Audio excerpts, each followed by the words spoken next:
Quantos já foram abençoados pelas palavras do Bispo Rodovalho? Todos nós, né? Então hoje não vai ser diferente, em nome de Jesus. Aí na sequência nós teremos a ceia. Pode soltar a palavra, por favor. E eu quero falar sobre a nossa essência da Sara Nossa Terra. E eu quero começar com um versículo que eu mais pregava quando eu era jovem, e que eu nunca mais preguei até essas semanas passadas, nesse contexto dos 30 anos, que está no Evangelho de João, capítulo 3, versículo 16.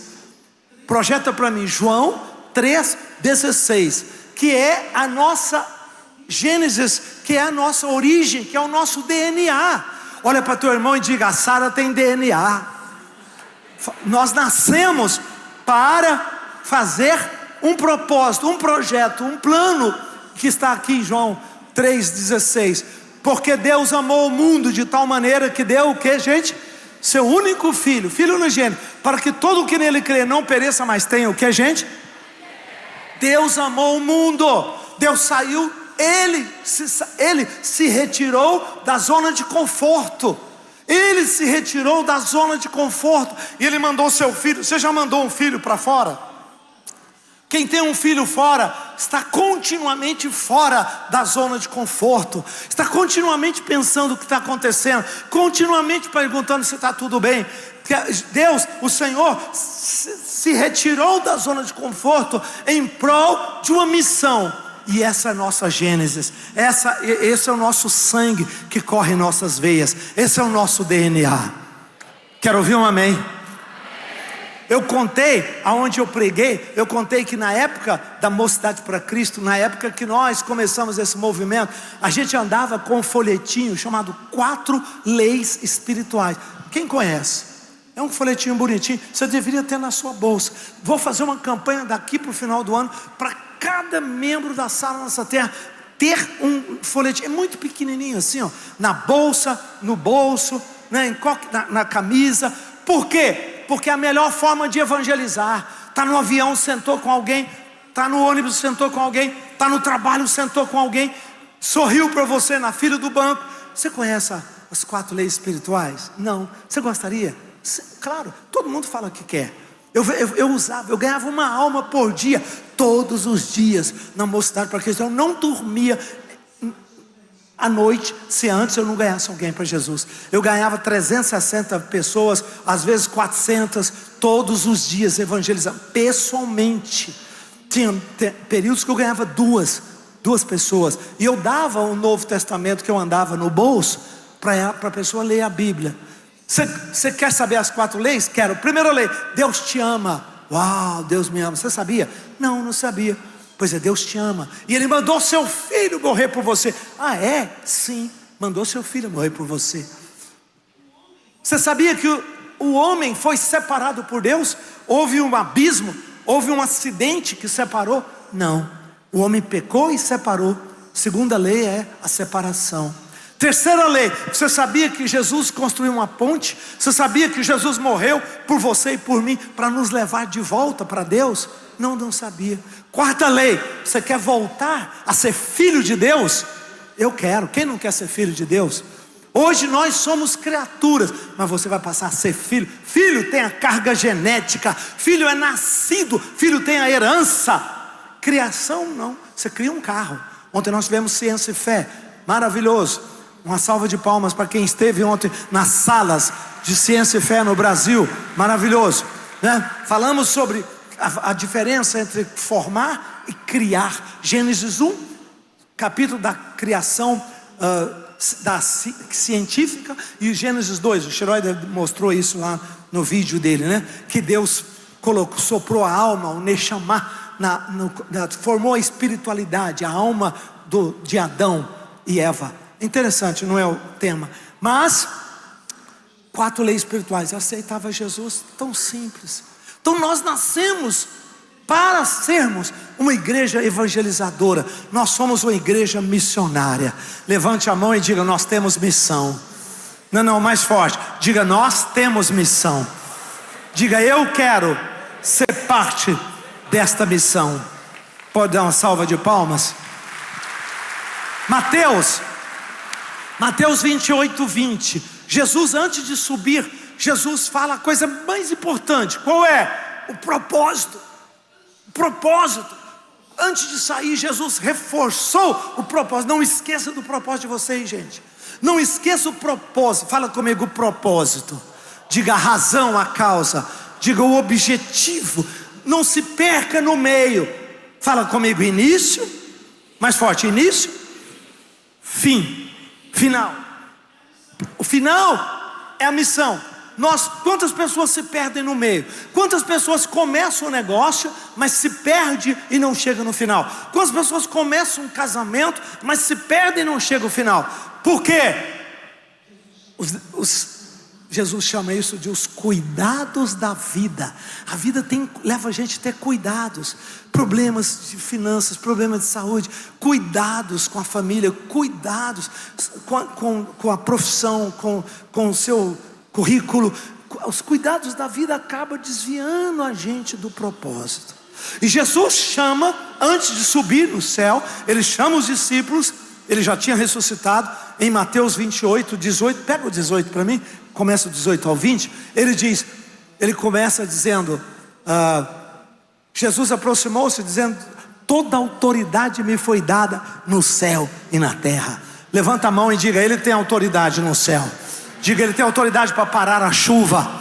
Ele tem autoridade para proteger nos céus. E Ele tem autoridade para proteger na terra. Dá para dizer amém? Fala com o seu irmão, fala assim, toda autoridade. A única pessoa no mundo que usou essa expressão é Jesus.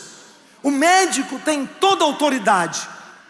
Viu, doutor Julião? O médico tem toda autoridade lá no centro cirúrgico. Lá no centro cirúrgico. Saiu dali. Pode ser desculpa a expressão, pode ser uma criança, pode ser um desvairado, pode, bebendo, ele não tem autoridade, mas lá ele tem. O piloto, eu viajei para São Paulo essa semana passada, a bispa não foi, a Lúcia, você não foi, né? Aí, parece que ela foi depois. A gente viaja tanto que não tem nem... Sei que eu sentei na cadeira lá, 3F, uma vazia e uma no corredor. Aí de repente chega uma figurinha de 1,36 m, com cap de piloto, roupa de piloto, sentou lá, as perninhas balançando assim. Eu olhei para ela e falei: não é possível que essa menina seja um piloto, né? Aí eu sorria: tudo bem, tudo bem. Aí eu comecei a conversar com ela, piloto, horas, copilota, né? E a gente foi conversando sobre, ela me deu uma aula, sobre várias pistas, enfim. No final acabou que ela me conhecia, porque ela é de Goiás. E o que ela me disse? Neste avião, quem tem autoridade total é comandante. Pode ter presidente da república, pode ter o que for. A autoridade aqui é do comandante. Quem manda é ele, ponto final. E assim é a vida. Jesus pegou a autoridade em todas as áreas. Ele vai mexer no judiciário, ele vai mexer na presidência, ele vai mexer no legislativo, ele vai mexer no executivo, ele vai mexer na saúde, ele vai mexer nas finanças. Presta atenção, Jesus falou: eu tenho toda a autoridade no céu e na terra. Toda. Próximo, vai lá. Próximo versículo ele fala: ide portanto fazei discípulos das nações. A palavra não é ide, é indo, né? Indo enquanto você vai, enquanto você vive a vida, enquanto você cumpre a agenda, enquanto você trabalha. Faça discípulos, ensina, abre os olhos das pessoas, ensina-os a seguir o reino, a minha palavra, batiza-os em nome do Pai, do Filho e do Espírito Santo. Próximo: e ensinando-os a guardar todas as coisas que vos tenho ordenado, e eu estarei convosco todos os dias até a consumação dos séculos. Ele está te acompanhando, aonde você for Ele está te acompanhando, aonde você estiver Ele está te acompanhando. Não perca a missão. Fala comigo: na missão eu tenho proteção. Olha para a pessoa ao seu lado e diga: fique na missão, Não se desvie na missão. Não se distraia na missão. Diga, e você terá a sua proteção da sua presença. Eu estarei convosco. Olha que coisa boa. Amém, amados? Graças a Deus. Ainda quero te pedir, projeta para mim o livro de 1 Crônicas. Lá atrás, 1 Crônicas, capítulo 1, versículo 27. O livro de Crônicas, primeiro, é o livro da genealogia, escrito muito tempo depois. Quem começou esse projeto de escrever essa genealogia foi Samuel. Quem terminou? Porque Samuel morreu. É a mesma pergunta. Quem terminou o segundo livro de Samuel? Samuel tinha morrido no capítulo 20. E segundo Samuel vai até o capítulo 30, 31. Quem terminou? Quem terminou? Tinha duas pessoas. Gade, que foi discípulo de Samuel, e o sacerdote profeta Natã, quem cuidava de Davi, quem discipulava pessoalmente Davi.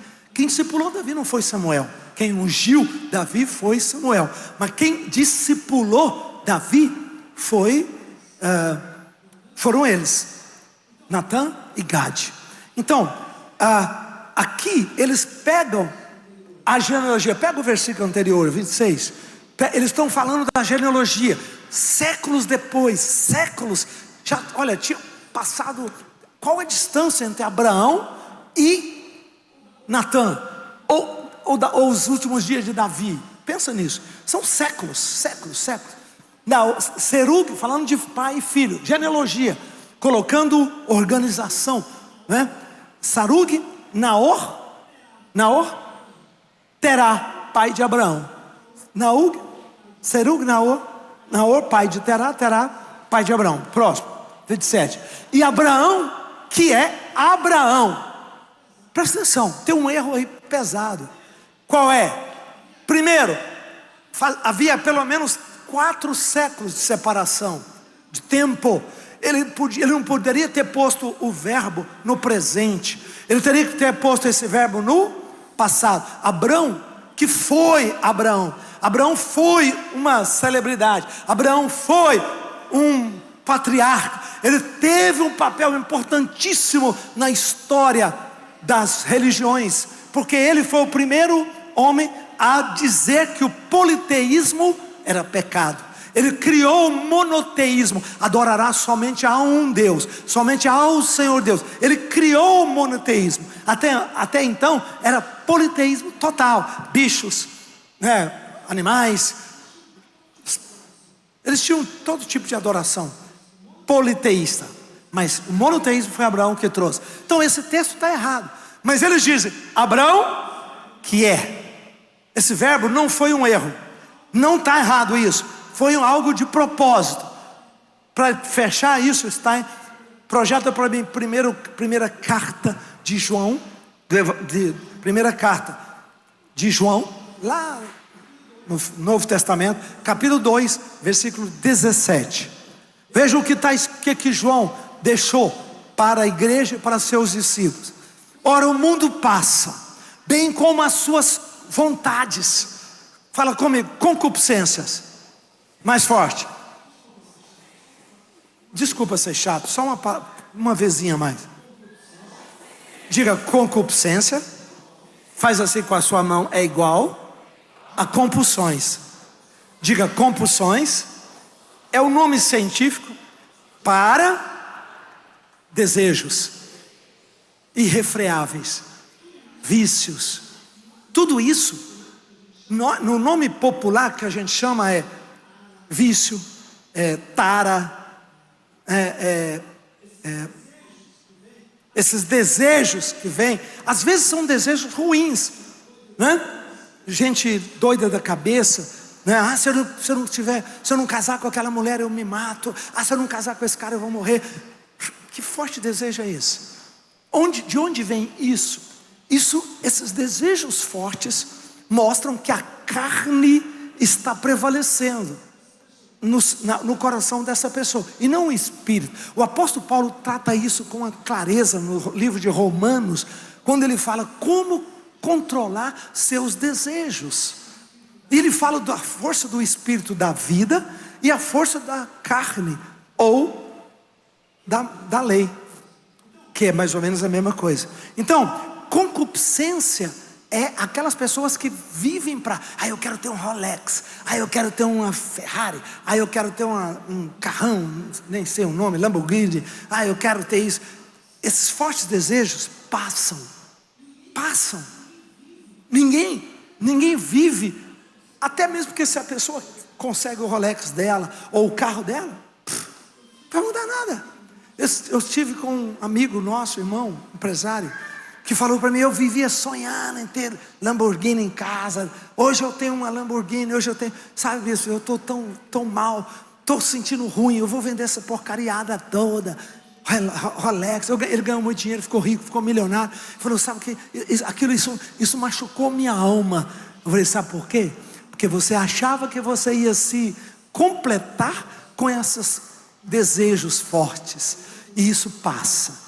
Aí eu mostrei esse versículo para ele: o mundo passa, tudo vai passar, só tem uma coisa que não vai passar no seu coração: quando você pega o plano que Deus escreveu, a missão que Deus escreveu na sua vida, e dizer: eu quero fazer a vontade de Deus na minha vida, eu vou pegar esta missão e eu vou viver para este propósito.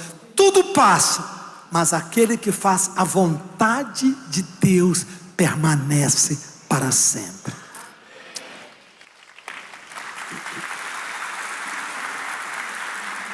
Diga comigo: a vontade de Deus é um propósito para a minha vida. Nem todo mundo alcança isso. Bispo, é só o senhor que é bispo, é só vocês que são pastores. Não. Você pode viver o projeto, propósito de Deus, de um bom pai, um bom empresário, um bom profissional. Mas sabe o que? Aqui dentro você está resolvido, você está em paz.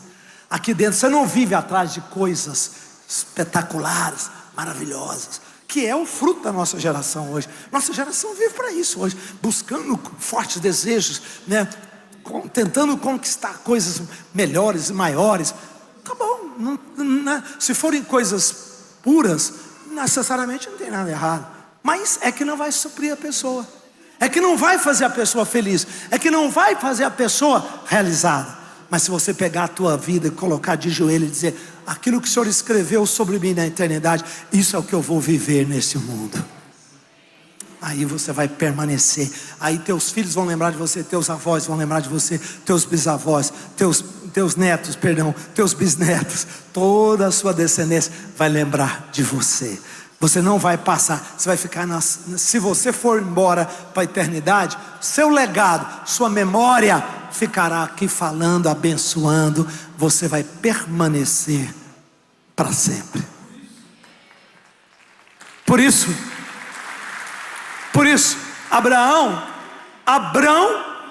o homem Abrão viveu o propósito do Abraão.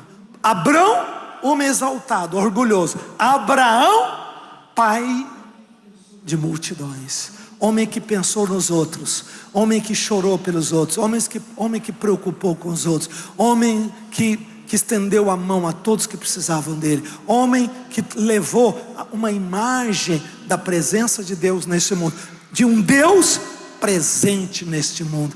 Que imagem que você leva para os seus amigos? Que imagem você leva para os seus parentes, para os seus filhos, para os seus familiares? O que você mostra com a sua vida? Eu não consigo andar com 4 leis espirituais evangelizando. Tá, mas seja um Abraão, seja alguém que no Natal faça uma oração, quando reúne todo mundo, no aniversário da mãezinha faz a oração, no aniversário do paizinho faz a oração, né? Seja alguém, um homem que leve a imagem de um Deus que está perto, de um Deus que está presente, né? Seja um homem que carregue no coração, pai de multidão, Abraão. Por quê? Porque ele pensava em todos, ele olhava a todos, ele sentia a dor de todos, ele ajudava a todos, ele era um líder. Ali nascia um patriarca, alguém que tinha uma liderança patriarcal. Pode dizer amém? Dá para você levantar a sua mão e diga: eu recebo esta unção da Sara Nossa Terra na minha vida.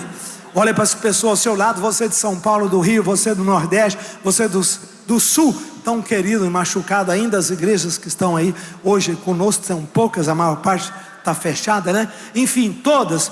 E diga com ele, diga a missão da Sara, diga a origem da Sara, o propósito da Sara é tornar uma igreja missionária. Diga: nós seremos como Abraão em nossa geração. Amém. Uma igreja de Abraãos. Diga: eu recebo. Viva a sua vida para este propósito. Neste propósito, neste pacote, tem sua cura, sua paz, tem a sua felicidade, tem a sua prosperidade. Porque quando eu faço a vontade de Deus, Deus cuida dos meus problemas. Quando eu cumpro o projeto de Deus, Deus cumpre o meu projeto. Foi isso que Deus falou para Davi: Davi, construa a minha casa, e eu construirei a sua casa. Deixa o resto da minha... Davi tem muito problema com os filhos, muito problema com a família, mas Deus falou: os seus filhos reinarão após você. Eu guardarei a sua casa. Feche seus olhos. Você que está conosco em todo o Brasil, aquele abraço. 30 anos de Sara Nossa Terra. Que Deus abençoe vocês, que Deus guarde você, e que você seja um homem ou mulher que faça a sua parte. Não estou te pedindo para ser um pastor, não, se você puder, ótimo, graças a Deus, mas não é isso, não é esse o foco. O foco é você se dispor para ser como um Abraão, como um homem que mostra aos demais que Deus está presente, que Deus está vivo na natureza, na sociedade, na relação nossa que nós temos, né, no mundo de hoje. Apenas isso. Feche os olhos, diga comigo: Senhor Deus, diga: nós te agradecemos por 30 anos de Sara Nossa Terra. Diga: hoje nós te pedimos que essa missão, que esse propósito, que essa origem, que esse DNA da igreja esteja sobre todos os nossos corações. Faça com que sejamos pessoas que amemos as pessoas, que ajudemos as pessoas, que abençoemos as pessoas com a nossa possibilidade. Diga: nós vamos seguir acreditando no reino de Deus. Nós vamos seguir acreditando na tua palavra e na evangelização, em nome de Jesus. Todo o povo de Deus diga, dá uma salva de palmas. Eu acredito mais do que nunca na palavra de Deus e acredito na igreja. Quantos podem dizer amém? Tem gente que já desistiu da igreja, tem gente que já desistiu da Bíblia, muita gente, mas eu continuo. Não tem ninguém, não tem nada, não tem uma instituição na sociedade capaz de transformar o ser humano, de ajudar o ser humano, de amortecer os conflitos de dores da sociedade, como a igreja de Jesus. A pessoa entra na igreja cheia de raiva, de mágoa, cheia de depressão. Só o evangelho muda a mente dela, o coração dela, transforma essa pessoa. Eu acredito na igreja. Se Deus me der força e graça, este ano estarei indo para Venezuela, para fazer a primeira celebração das igrejas da Venezuela. Nome de Jesus.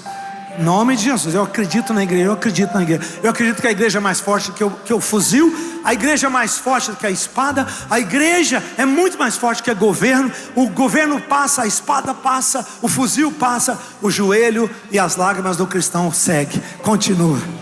A palavra de Deus vive e continua para sempre, amém? Nada disso mexe comigo.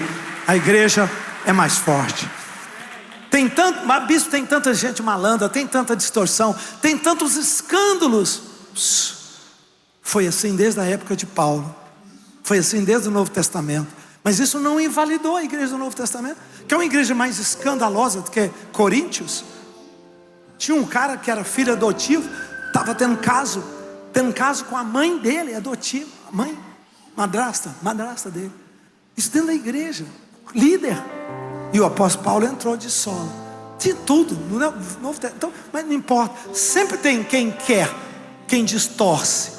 mas sempre tem quem continua, quem é reto, quem faz a coisa correta. E eu sou um desses, em nome de Jesus Cristo. Eu sou um desses. Eu vou seguir, com fé, em nome do Senhor.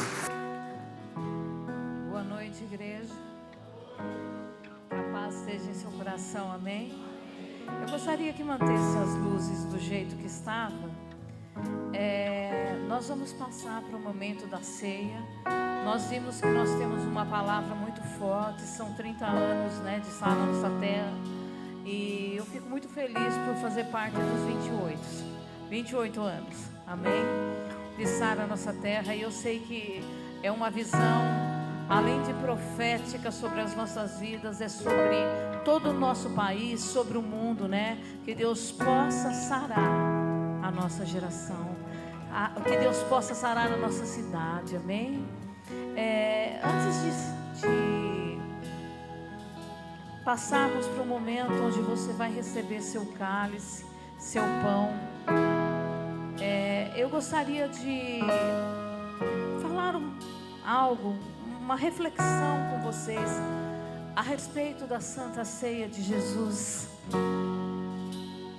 Quando Jesus reuniu os seus discípulos, ele falou naquele momento que algum ali, uma pessoa ali queria traí-lo. Sim ou não? Todo cristão, todo mundo que participa da ceia do Senhor sabe que ali no meio Jesus revelou que alguém o trairia. Porém, o que eu quero que vocês entendam é que Jesus não falou quem era. Tanto é que pela palavra de Deus muitos diziam assim: eu não serei esse. E aí cearam. E agora eu quero que você preste atenção no que vem depois. Cutuca a pessoa que está aí do seu lado e diz assim: escuta lá. Fala assim: não me tire a atenção. Sabe por quê, querido? Essa pessoa que está aí do seu lado pode ser a pessoa mais importante da sua vida. Pode ser seu filho, seu marido, pode ser seu pai, seu irmão. Pode ser a pessoa mais importante da sua vida. Mas ninguém tem a capacidade de nos salvar. Ninguém tem a capacidade de redimir o ser humano. E depois a Bíblia diz que Jesus foi para o monte orar. Eu quero que você entenda uma coisa: a nossa vida, ela toma formas diferentes a cada momento, sim ou não? A vida acaba doutrinando as nossas mentes.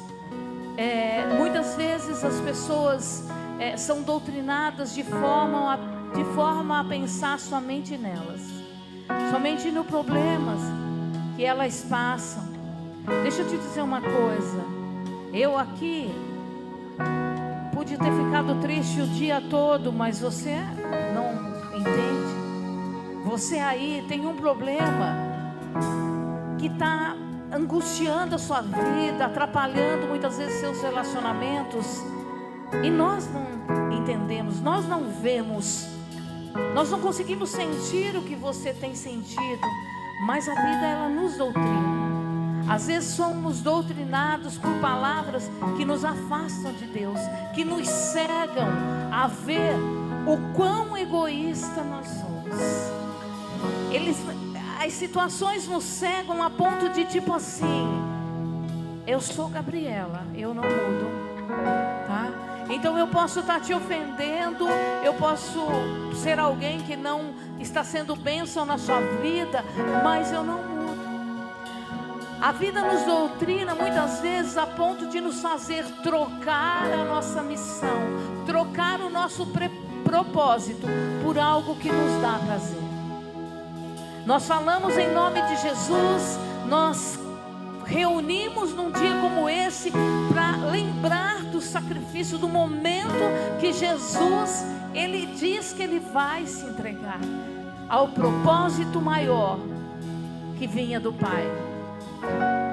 E às vezes somos egoístas a esse ponto, doutrinados a esse ponto de ter uma mente fechada para aquilo, para ter os olhos fechados na verdade e não deixar entrar na nossa mente o que realmente nos liberta, o que realmente é vida. Então, naquele monte onde Jesus estava, entre as oliveiras torcidas, eu quero que você imagine esse lugar. Talvez tenha sido o dia mais escuro da humanidade. Talvez tenha sido o momento mais tenso que a terra viu. Jesus, naquele lugar, ele orava com um propósito. Ali, Jesus não estava cheio de santidade, ele estava cheio de humanidade. Ele tinha medo, ele sentia dor, angústia, suou sangue, para que eu e você pudéssemos ter um fim melhor do que nós desejamos. Porque muitas pessoas desejam algo que só satisfaz o próprio coração. E naquele momento Jesus, ele sua sangue, e a Bíblia diz, isso está lá em Marcos, né? E a Bíblia diz assim, que ele chora, e os amigos, os discípulos estavam o quê? Dormindo. Quantas vezes estamos dormindo para a necessidade dos outros, para a dor dos outros, para a vida dos outros? Jesus, quando ele serve a ceia, ele diz que o amor de muitos se esfriaria. E hoje nós estamos vivendo num tempo onde o que importa é o que nos dá prazer. Nós abandonamos propósitos, aliás, nós facilitamos o nosso propósito, porque tem algo dando prazer muito mais para as nossas vidas. Talvez seja o trabalho, talvez seja o ganho financeiro. Nesses dias que nós ficamos em casa, nós conversamos muito e nós entendemos que a simplicidade de se viver é muito melhor que de todo o sacrifício que fazemos, todo o tempo que tomamos para estar melhor de vida. Estar na simplicidade, no amor, na comunhão da família é muito mais importante que isso. Depois que Jesus passa por aquele momento, Judas se aproxima. Querido, deixa eu... Às vezes você fala assim, nossa, mas Jesus, Deus, ele destinou Judas a trair Jesus. Deixa eu te falar, Judas traiu Jesus pelos seus próprios anseios, por aquilo que ele achava ser importante, ser especial, que ele deveria buscar: dinheiro. Judas tinha a oportunidade, teve a oportunidade de se arrepender no momento da ceia e falar: olha, eu realmente ia trair. Outra pessoa se levantaria, sim, porque é o que o diabo quer, contaminar o nosso coração, a nossa mente. E naquele momento Jesus se levanta, e a Bíblia diz no livro de Mateus 26:50, Jesus sabia quem ia o trair, mas ele não ficou falando para todo mundo. Projeta aqui, fazendo favor, Mateus 26:50.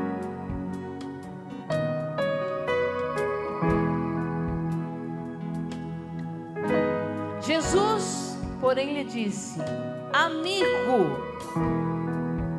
para que vieste? Querido, hoje, falando de nós, olhe para a sua vida. Você chama de amigo alguém que te trai? Seja sincero.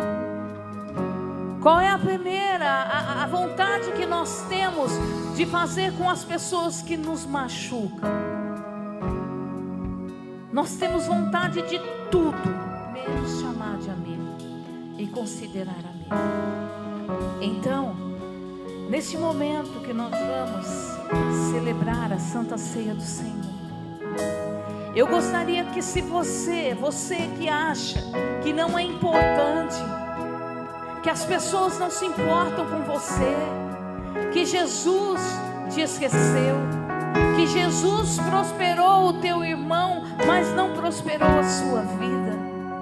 Volta lá no Getsemane e entenda quanta dor sentiu Jesus para que hoje você tivesse vida. E vou dizer mais, para que hoje você tivesse a oportunidade de estar aqui, porque muitas pessoas já não têm. O diabo tenta desfocar você o tempo todo e você não percebe. Muitas vezes eu não percebo e o diabo está tentando levar a sua mente aos seus próprios prazeres. Mas nessa noite aqui, a igreja está reunida com um único propósito: o propósito de lembrar o sacrifício de Jesus Cristo, o propósito de lembrar de um homem em estado de homem, sentiu dores, medo, angústias e esperava por um livramento da cruz, mas que obedeceu até o fim. Nós deixamos tantas coisas importantes porque aquele momento é nosso. Nós merecemos. Quantas pessoas sofrendo e eu preocupada com que, Senhor, o que eu vou fazer de almoço amanhã? Você preocupado, Senhor, nossa, amanhã eu tenho tanto trabalho, estarei atarefado o tempo todo. Deixa eu te perguntar, onde está o tempo de Jesus na sua vida? Onde está a gratidão, o momento de gratidão?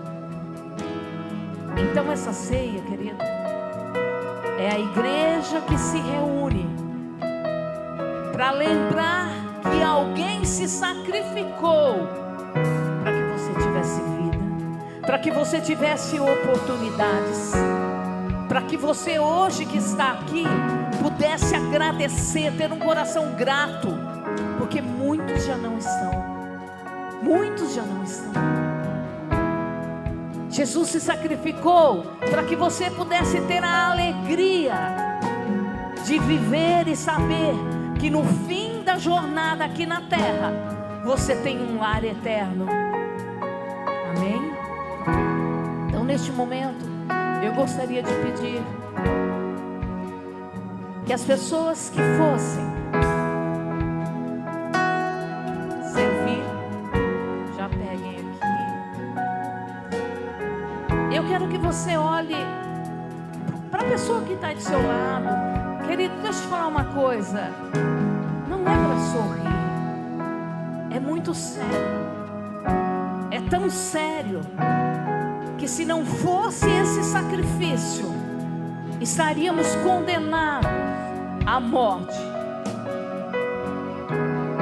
Não importa o que fizéssemos, estaríamos condenados à morte. Então neste momento, olhe para a pessoa que está do seu lado. Olhe para a pessoa, olhe nos olhos dela. Não importa o que ela te fez, ou se você, eu não gosto muito dessa pessoa.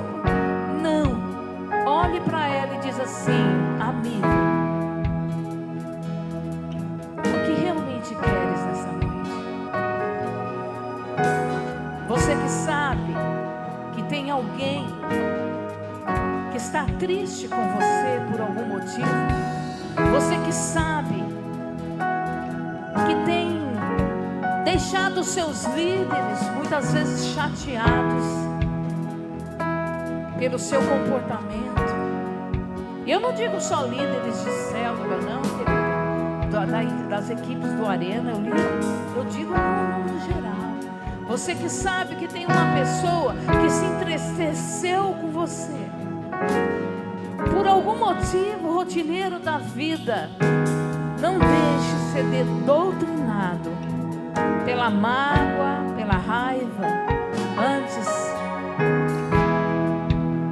pegue seu pão e seu cálice e não deixe de participar, porque é o melhor momento que nós temos para renovar a nossa aliança com Deus. pega o seu pão, o seu cálice e vai até essa pessoa, dê um abraço nela. Talvez ela nem saiba de nada, mas você sabe que ela está ferida. E se você está se sentindo ferido por alguém, porque nós somos uma família, querido. Nós somos uma família e nós precisamos viver em comunhão.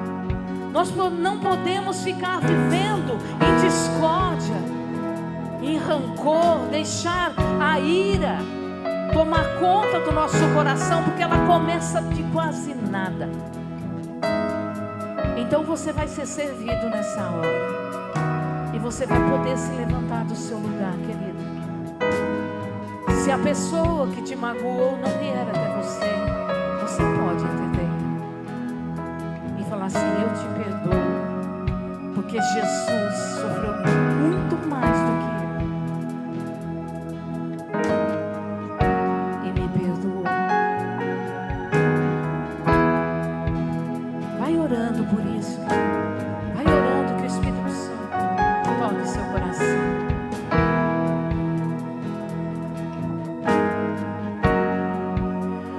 Quem é esse que vem nos abraçando? Quem é esse que vem nos constrangendo com o olhar? Ele é tão sábio, ensinar em amor. Ele é tão manso, cuida dos corações. Quem é esse que vem nos abraçando? Quem é esse que vem nos constrangendo com o olhar? Ele é tão sábio, ensinar em amor. Ele é tão manso, cuida dos corações. Ele entrou em casa, ele está na mesa, ele nos observa, sabe que o esperamos, e ao partir o pão, os nossos olhos se abrem e reconhecemos quem tu és. Ao som da tua voz, os nossos corações queimam de amor, queimam de amor. E ao partir do pão, e ao partir do pão, os nossos olhos se abrem e reconhecemos quem tu és. Ao som da tua voz, os nossos corações queimam de amor, queimam de amor. Nós arrumamos a casa, perfumamos ela toda, nós preparamos a mesa. Tome o lugar de honra. Nós arrumamos a casa, perfumamos ela toda, nós preparamos a mesa. Tome o lugar de honra. Se alguém ficou sem ser servido, levante sua mão, nós vamos rapidamente levar até você. Se faltou alimento da ceia para alguém. Não, todos foram servidos? Vamos ficar em pé em nome de Jesus. Sabe, querido, talvez você pergunte assim: pastora, por que você está fazendo isso? Por que você falou sobre, eu precisar pedir perdão? Porque isso aqui é o corpo de Cristo, querido. E quando nós comemos do pão e bebemos do cálice, Ou nós estamos honrando a Cristo, ou nós estamos o traindo. Porque Ele foi capaz de chamar de amigo o seu traidor. E muitas vezes nós, como irmãos, e nós somos pastores, nós sabemos de tudo que acontece, querido. As coisas que acontecem entre jovens, entre adultos. E eu acho que muitas vezes não tem necessidade de nós, irmão, a palavra de Deus, ela te exorta. A palavra de Deus, ela fala com você. Está chateado, está magoado, está triste, vai falar com seu irmão. E eu sei que aqui tem pessoas que ficaram chateadas por pouca coisa ou muita coisa, depende de como você entendeu. Eu sei que tem pessoas aqui que têm levado a vida, sabe? Eu sou crente, mas se o diabo te enfrentar hoje, você arreda. Sabe por quê? Porque falta temor no coração, temor do Senhor. Tem pessoas que se diz evangélico, se diz eu sou daquela denominação, eu sou daquela outra denominação, mas vive a vida como se não fosse nada, querido. Como se o evangelho não mudou a sua vida. E a gente só sabe que uma árvore não foi mudada pelos frutos. Se o fruto não mudou, a árvore não mudou. Então neste momento, eu gostaria que você saísse do seu lugar. Não importa se é grande ou se é pequeno, ou se é para o Senhor que você tem que se arrepender. Fosse até a pessoa ou viesse ao altar do Senhor. Nós precisamos ter uma igreja forte. Nós precisamos ser uma igreja de mãos dadas, querido. Senão o evangelho do Senhor não vai para frente. E muitas pessoas vão ouvir um evangelho vazio, apenas de prazer. Então neste momento, querido, faça o seu melhor para Deus. E faça o seu melhor para o irmão. Em nome de Jesus.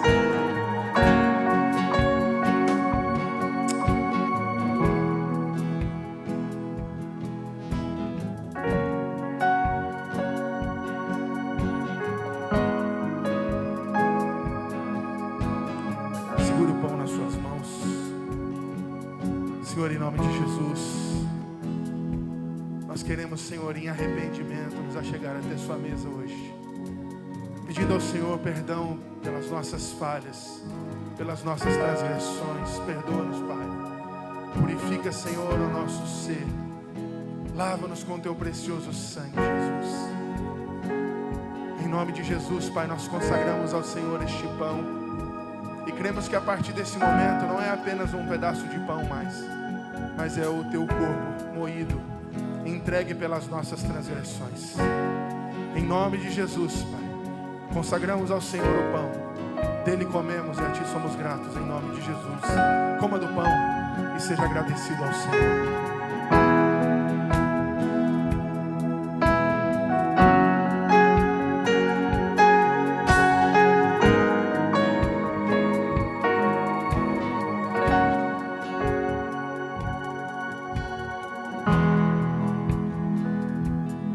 Consagramos ao Senhor Jesus este cálice que está em nossas mãos. A tua palavra diz que esse cálice é o cálice do sangue da nova e eterna aliança. Quero pedir ao Senhor, Deus, depois de que fomos ministrados aqui, Senhor, que o teu sangue renove a nossa aliança contigo e renove a nossa aliança como igreja, Senhor. Não apenas, ó Deus, um grupo de frequentadores de um mesmo lugar, mas verdadeiramente, Senhor, pessoas unidas pelo teu sangue, em prol de uma mesma missão, que é levar o teu evangelho e transformar a vida, transformar o mundo de cada pessoa. Sabemos, ó Deus, que não conseguimos mudar o mundo todo sozinhos, mas podemos mudar o mundo de cada pessoa. Então, que o poder do teu sangue, esse momento, Senhor, tão precioso, onde como seus discípulos estamos assentados à mesa contigo, renova, Senhor, a nossa aliança com o Senhor. Renova a nossa aliança, Pai, com o nosso irmão, o nosso próximo, para que possamos caminhar, Senhor, em aliança e em fidelidade ao teu propósito. honrando ao Senhor com as nossas vidas e com o nosso viver. Em nome do Senhor Jesus, consagramos ao Senhor este cálice. Dele bebemos e a Ti somos gratos em nome do Senhor. Antes de você beber do cálice, troque ele com 2, 3, 4 pessoas à sua volta. Ou procure alguém, se você sente no teu coração, vai até essa pessoa e diga: ela tem uma aliança com você no sangue de Jesus. E então beba do cálice e seja grato ao Senhor. Nós temos uma aliança com vocês no sangue de Jesus. Você de casa, temos uma aliança com você no sangue de Jesus. Deus te abençoe. Em casa, Ele está na mesa, Ele nos observa, sabe que Ele entrou em casa, Ele está na mesa, Ele nos observa, sabe que o esperamos, e ao partir o pão, os nossos olhos se abrem e reconhecemos quem Tu és. Ao som da Tua voz, os nossos corações queimam de amor, queimam de amor. E ao partir do pão, e ao partir do pão, os nossos olhos se abrem e reconhecemos. Ao som da Tua voz, ao som da Tua voz, os nossos corações queimam de amor, queimam de amor. Nós arrumamos a casa, perfumamos ela toda, nós preparamos a mesa. Tome o lugar de honra. Nós arrumamos a casa, perfumamos ela toda, nós preparamos a mesa. Tome o lugar de honra. Nós arrumamos a casa, perfumamos ela toda, nós preparamos a mesa. Tome o lugar e reconhecemos quem Tu és, e reconhecemos quem Tu és. Gostaria de pedir que você, nesse momento, desse a mão para a pessoa do teu lado. Se possível, feche os corredores.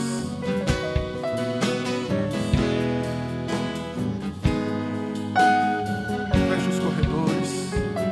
Todos deem as mãos. Que o Senhor renove a nossa vida hoje, aliança. Caminhar com a igreja, meu irmão, é caminhar na proteção do corpo. Todos os nossos órgãos dentro, eles são muito sensíveis. Você já viu uma pessoa caminhando, segurando o coração na mão? Sim ou não? Você já viu alguém caminhando, segurando o pulmão na mão? Todos os órgãos do nosso corpo estão dentro, debaixo da derme, a pele. Tudo bem protegido, bem acomodado. E a igreja tem esse poder, o corpo de Cristo. O corpo místico de Jesus na terra, ele tem esse poder. Quando você caminha em aliança com a igreja, você caminha nesse ambiente de proteção. Você é uma peça importante, é um órgão importante que está caminhando na proteção do corpo. Esse momento, o momento da ceia, é o momento onde nós renovamos a nossa aliança com Deus e relembramos aquilo que Jesus fez por nós. Ele nos deu esse ambiente de proteção. Olhe para a pessoa do teu lado, essa pessoa está aí para proteger você. Diga para ele: conte comigo. Diga: nós vamos caminhar juntos. Diga: nós vamos nos proteger. Diga: nós vamos nos amar e cuidar uns dos outros. Amém ou não? Você não foi chamado apenas para fazer parte do hall de membros de uma denominação, mas você foi chamado para esse ambiente que vai proteger a sua vida, vai abençoar a sua vida. Pastor, mas isso funciona mesmo? Funciona. Eu estou dentro desse corpo, protegido por Ele, há quase 30 anos da minha vida. É dentro desse lugar que eu tenho construído minha vida, meu casamento, minha família, tudo que eu posso dizer que eu tenho na vida. É dentro da igreja que tem se desenvolvido, desse ambiente de proteção. E não é só para nós, é para todo mundo. O nosso papel é cuidar de quem está aqui e também trazer aqueles que estão fora precisando. Amém, queridos? Senhor, em nome de Jesus, obrigado, Pai, por esse ambiente que o Senhor tem proporcionado a cada um de nós. Obrigado, Senhor, pela igreja que fazemos parte. Obrigado, Senhor, por essa comunidade que o Senhor tem levantado para nos abençoar. Obrigado, Senhor, por cada vida que está aqui, por cada vida, Senhor, que nos acompanha também online. Estamos de mão dadas com eles agora também. Senhor, que são a nossa família, ainda que de longe, ainda que online. Somos uma família, Senhor, somos um só corpo. Que de fato, Pai, o Senhor possa usar esta família, Senhor, a qual nós nos unimos para transformar, Senhor, os nossos contextos, transformar as nossas cidades, pelo poder do nome de Jesus. Abençoa, Senhor, cada um, Senhor, que participou da ceia hoje, renovou a aliança contigo, que tenham consciência do privilégio, tamanho privilégio que o Senhor tem nos dado, de participar desse momento tão santo da tua igreja. Então abençoa, Senhor, a cada um, fortalece, renova, Senhor, renova laços, renova, Senhor, a nossa aliança, que sigamos crescendo e impactando a nossa sociedade, pelo poder do nome do Senhor Jesus. Que a nossa igreja seja cada dia mais um ambiente de amor, de acolhimento, de abraço, ó Deus, de curar os feridos. Em nome do Senhor Jesus eu te peço, abençoa, Senhor, a cada um, em nome de Jesus. Em nome de Jesus, todo aquele que crê, diga amém. Você pode dar uma salva de palmas a Jesus. Pode dar um abraço nessa pessoa que está perto de você. Diga para ele, nós estamos aqui para viver juntos, em comunhão, em unidade. Diga para ele, conta comigo. Diga, nós vamos caminhar juntos e vencer juntos, em nome de Jesus. Glória a Deus. Aleluia. Você pode se sentar mais 2 minutos. Nós já vamos finalizar, 2 minutinhos, estamos